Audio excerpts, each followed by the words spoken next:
for those of you that don't know Doc Sangani, he's a great guy. He has a tremendous amount of experience in um, not only the medical field but also in real estate. He's built an impressive vertically integrated real estate business and has had some very interesting developments, which he's going to go into now. So with that, I'm going to turn it over to you, Doc. I can see your presentation perfect. Cool.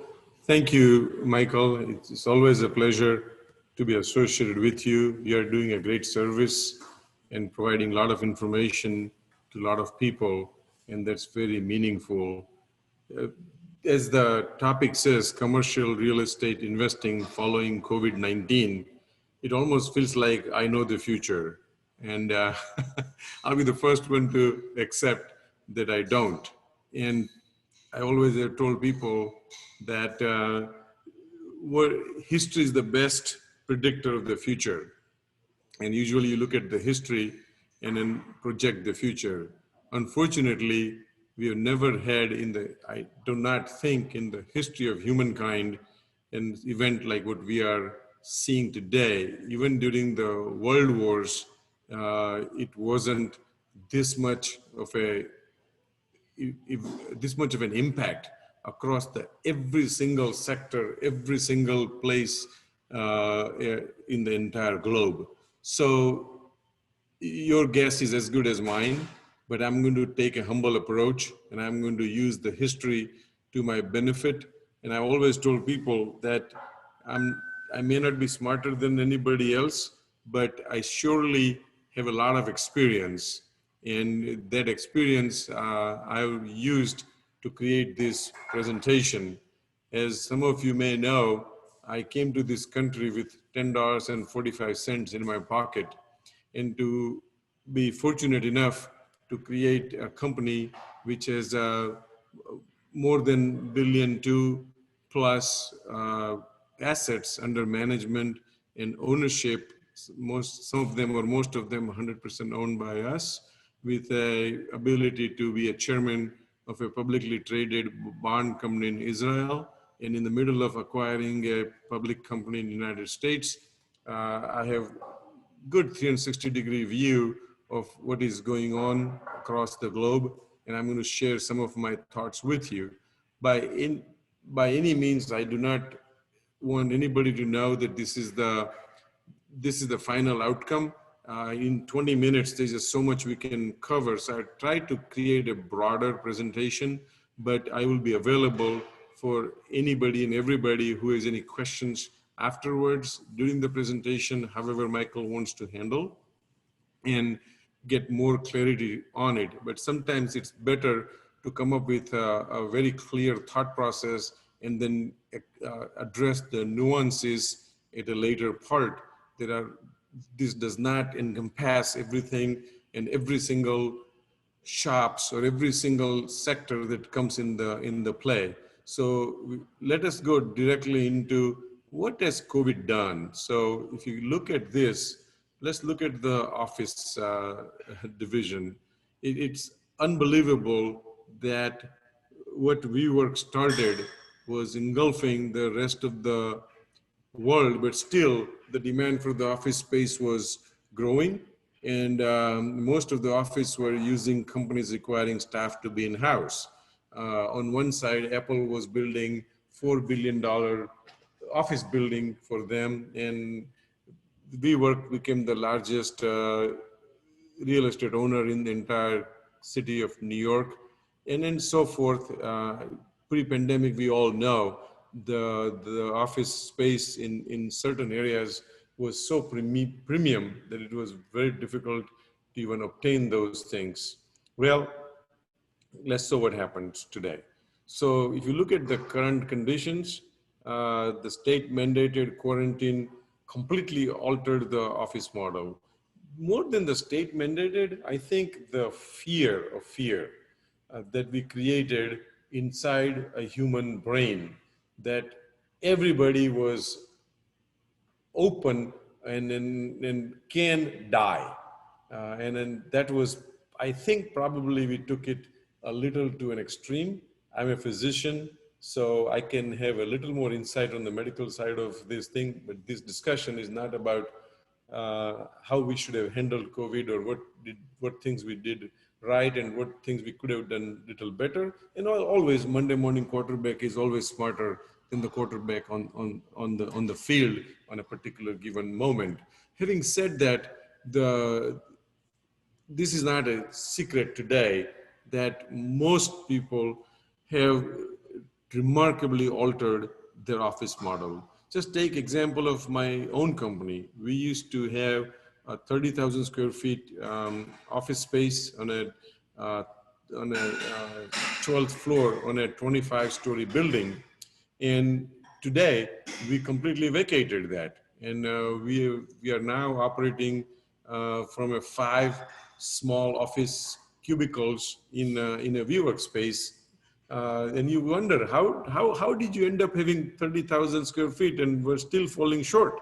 And now you got 5 small office cubes and you're still performing as good or better than before. So the rethinking is going on, and that's the current condition.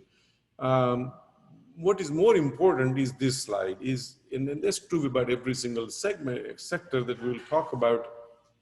And this is, what is it going to take? What is going to take the anticipated recovery? And I put here 5 years. Then just walk with me. Just think about this.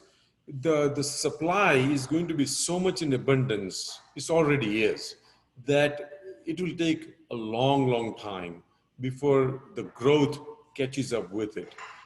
If you take examples like my company, which required a 30,000 square feet and now can work out of a WeWork space with about 500 square feet, it is just unthinkable what is happening to the rest of the world and in what time it is going to take for people to even get there.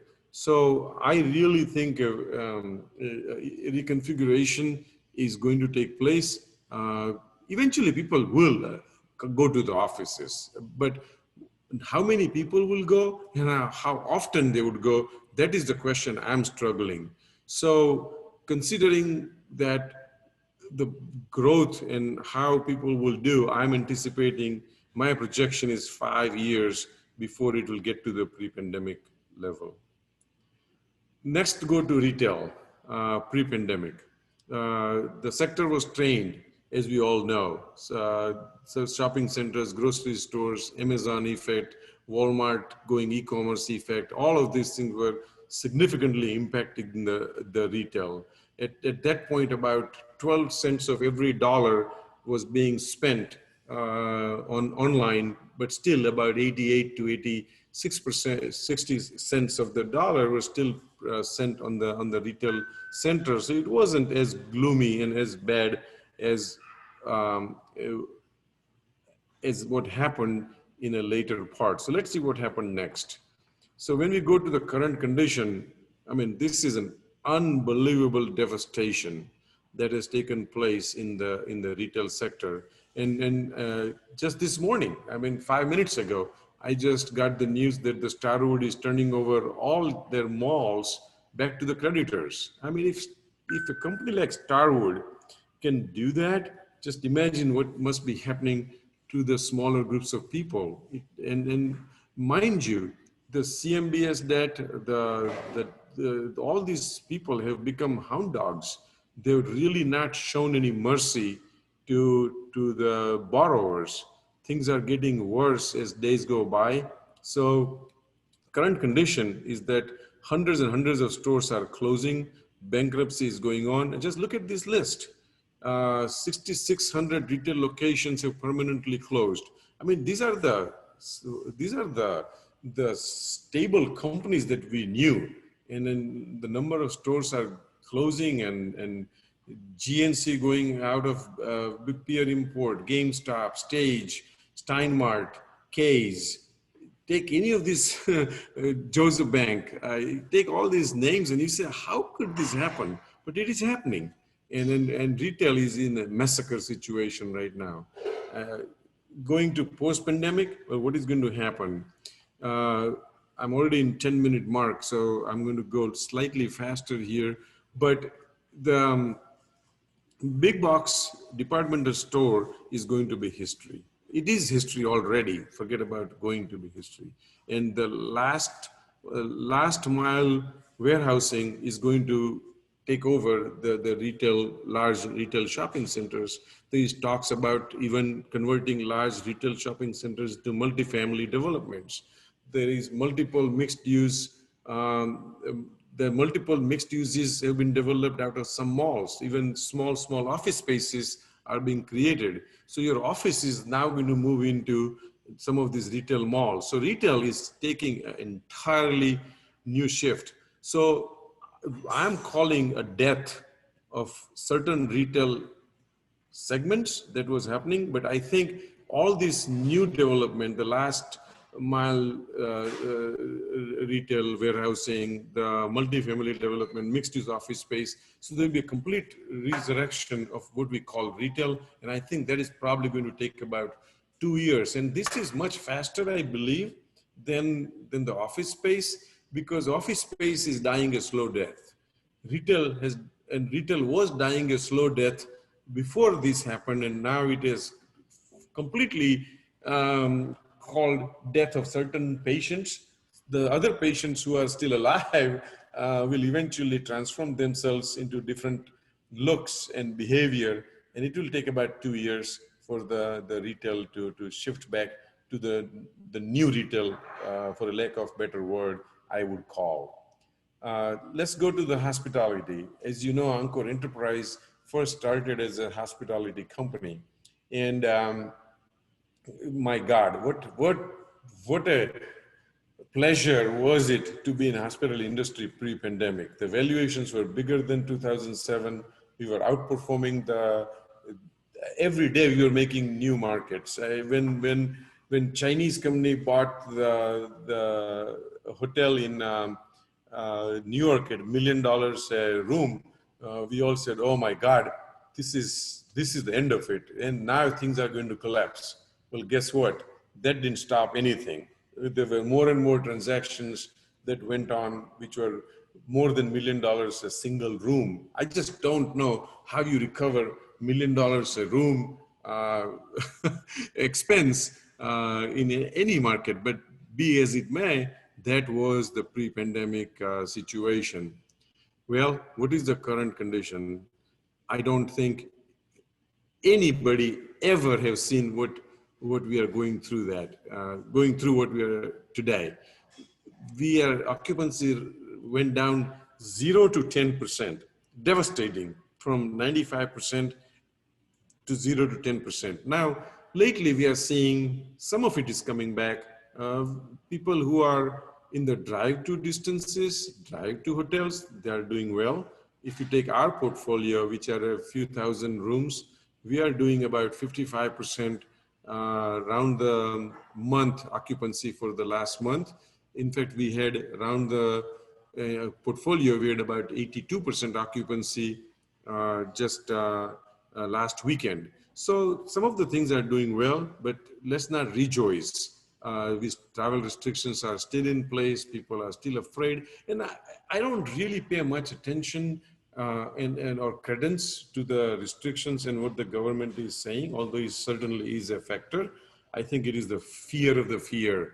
Till the fear of death due to this virus infection doesn't go away, I don't think recovery is going to be that swift.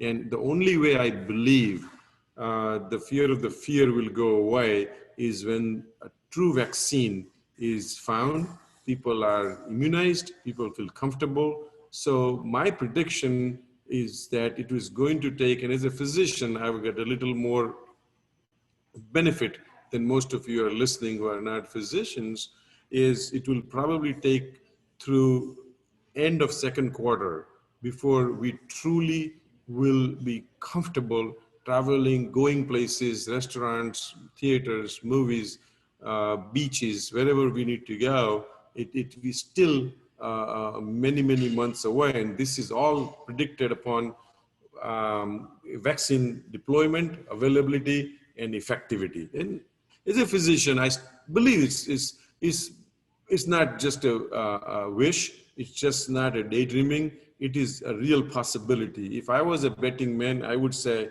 we will have an effective vaccine completely deployed, comfortable to all the people around the world, probably in the by end of second quarter. You know, I'm not talking about just deployment. I'm talking about everybody immunized, everybody comfortable, and everybody roaming around with 90% certainty. It will be by end of June next year. So post-pandemic, listen, this is exactly, there are only two components that I care about today, is how quickly are we going to get comfortable with the airline travel, and how quickly are we going to have vaccines? And that will play a big role. Now there'll be shift. There'll be shift on who is traveling when, but I'm not too worried about the occupancy or the rates. Even today, the rates haven't come down. The occupancy may be zero, but you're still charging the same rate that you were charging before. And why am I not concerned about the same thing that has happened to office to this sector? Is very simple. Just think about it this way. Previously, when people were doing leisure travel, they would plan according to Friday evening through Monday morning, because Monday morning they had to show up at the office. Guess what now? You're working on a computer, you're working on Zoom, just like right now I am. It doesn't matter where I am, right? So suddenly a leisurely travel is going to go very, very high up. Now, granted, the kids, if they are in the school, that group of people may not travel as much as on a weekday that the rest. But not everybody's children go to school, not everybody has children, and not everybody cares about all these things if they are free to travel. So I think leisure travel will go way high up, business travel will go down, but whatever the leisurely travel goes up, the business travel will make up that increase by reduction. Also, I just found out that few hotel chains are now adjusting for instead of WFH, work from home, they're calling it W, work from hotels. Because you know, a lot of people, the conditions are not conducive to work from home properly. They have kids, they have improper internet, they have multiple other environmental factors. Well, if you have a room in a hotel and you can work from there and it still comes cost effective, you may want to do that. So I think hospitality will be back to pre-pandemic level maximum 12 months from now. I give about end of June to get everybody comfortable, another 3 months. Just remember, public memory is always short, and there'll be such a rush when this thing is over to just get out and do something. People who haven't done many things for a long, long time, they would really want to be doing stuff. So I am very positive about hospitality. We actually have a hospitality fund that we are talking about raising more money for distressed assets. Mind you, if the government doesn't do something about the CMBS debt, there is about 40 to 60% of the people are who own hotels and with the CMBS debt is going to be in the market with as a distressed assets. CMBS has not done any favors to any of the borrowers. And if that path continues, there'll be a huge surplus of this distressed assets. And I would strongly recommend that if you know any hospitality sponsors, if you understand hospitality, and if you know the hospitality division and how to make money through this, this would be a great opportunity to acquire as many assets as you can. And then if you want to talk more about it, do not hesitate to connect with me. And whatever little I know, I'll be more than glad to share with you. I have about a few more minutes. I'm going to go and hopefully get it done within time. But if I don't, this entire presentation will be available through Michael, and he will provide it to you if you think it is worth doing it. Restaurants. My God, what were restaurants doing before pre-pandemic? Everybody was out there, everybody was having fun, everybody was spending money, and then the chefs of the world, or chefs of the world, were making zillion dollars because of the Iron Chef and all kinds of TV shows that really improvised people's um, status. And then what happened? So we all know about pre-pandemic what was happening, and what a difference. If retail was hurt, then restaurants were hurt thrice as much. And the reason the restaurant got hurt even more is most of the restaurants don't have a huge margins. And when the margins are low and suddenly nobody goes out, because it just there's not many places you can go except shutting it down, and then develop with all these kinds of issues that one that comes with a bad economy. So restaurants got battered. Just look at this slide. Uh, Denny's, Dunkin's, IHOP's, McDonald's, Spy Five, Pizza Hut, Ruby Tuesday, Starbucks, Steak and Shake, Sweet Potatoes, TGI Fridays, and I can go on and on. And it's unbelievable. I just heard the statistics that in Manhattan, 1,200 restaurants have permanently closed. And I think that probably even more restaurants have closed. So restaurant segment has been battered, but everybody knows that I'm not giving you any news. So let's look at what is going on here in the post-pandemic. My prediction is that people who have adjusted their operations to the existing restrictions have performed well. Just take our example. We are the largest Five Guys and Burgers and Fries franchisee in the entire country. And Dale, who runs our restaurant division, has produced the maximum performance and more NOI than a budgeted NOI for in this time frame. And it's unbelievable that a restaurant franchise can do this well. So people who adapted, people who had waste where people could collect the food either through a delivery or drive-through or from a window, these people have done phenomenally well. And then others will have to really make amends. There will be a tremendous transference of ownership and wealth in restaurant industry is occurring, and it will occur. So I do believe that that recovery would be complete in about 2 years. Humans will eat outside, humans will eat, and humans will forget what it was like during COVID. So this is something that is a temporary setback in my mind. Unfortunately, the damage to the smaller groups have been huge. There's nothing anybody can do about it. There's only 1 minute left. So I'm going to quickly go through this multifamily. What can I say? I was listening to some of the multifamily presentation this morning on Michael's platform. Multifamily is unbelievable. It was strong before. It is strong now. And then I just want to put a caveat here. Encore Enterprise only deals with Class A properties. We probably have $400 to $500 million worth of constructions going on right now. Construction industry did not get affected. Everything went well. The goods are being delivered. The buildings are being built. And guess what? Our 96 to 97% collection rate, because it hasn't impacted our high level renters who usually coming from a high level of C class or executive class of employment, which hasn't been affected that much. So we strongly believe that the multifamily is a strong performer before, during, and in the ongoing phase.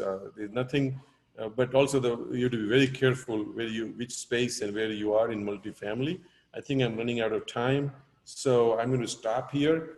These are all my predictions. As I said, I'm not God, and I'm not trying to be, but whatever experience I've collected over the few decades, I'm sharing with you with my predictions, and would love to engage in any kind of conversation or any kind of exchanges of ideas with anybody in this audience or going forward. Thank you again.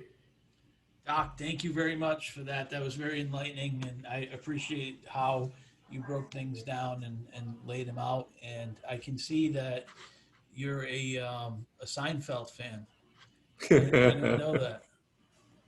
Um, you know, I'm also a Seinfeld fan. So, uh, as always, it's very much appreciated having you on today, and thank you for sharing your insights. The questions that we have, I will forward them to you, and perhaps you can reach out to them directly. Additionally, there's been a number of requests for your presentation. So with your permission, I'd like you know, to get so that I can forward your presentation to the people who have asked for it, please. Yes, Michael, I made a couple of changes from the one that you have. Let me send you the latest one and you feel free to forward that one. Okay, that sounds good. Um, so with that said, congrats on all the developments that have been going on, Doc. I know that you've been working really hard during this whole event and transforming everything that you're doing and improving the existing stuff. So, you know, my congratulations to you and the rest of your team. Thank you for doing the presentation today. Thank you. It has been my pleasure. All right, Doc. Bye bye. Bye now. So, with that said, I want to thank all of our members of FLYA. Without your support, this event, this series would not have been possible. It's a very diverse group of members that we have, and we're appreciative of each and every single one of them. Um, Congratulations to Sotheby's. Thank you, Paula, for um, you know, basically sponsoring this series of events. And for those of you that are considering, buying, moving, selling property, please consider Paula to do that for you. All right, I'll go into this later. Um, we have this fall series and part 7 through 9. Here are the dates: October 22nd, November 19th, December 17th. The registration link is up on our site. If you haven't registered, please register to do so. We do educational webcasts. We have an excellent lineup coming up over the next 6 weeks.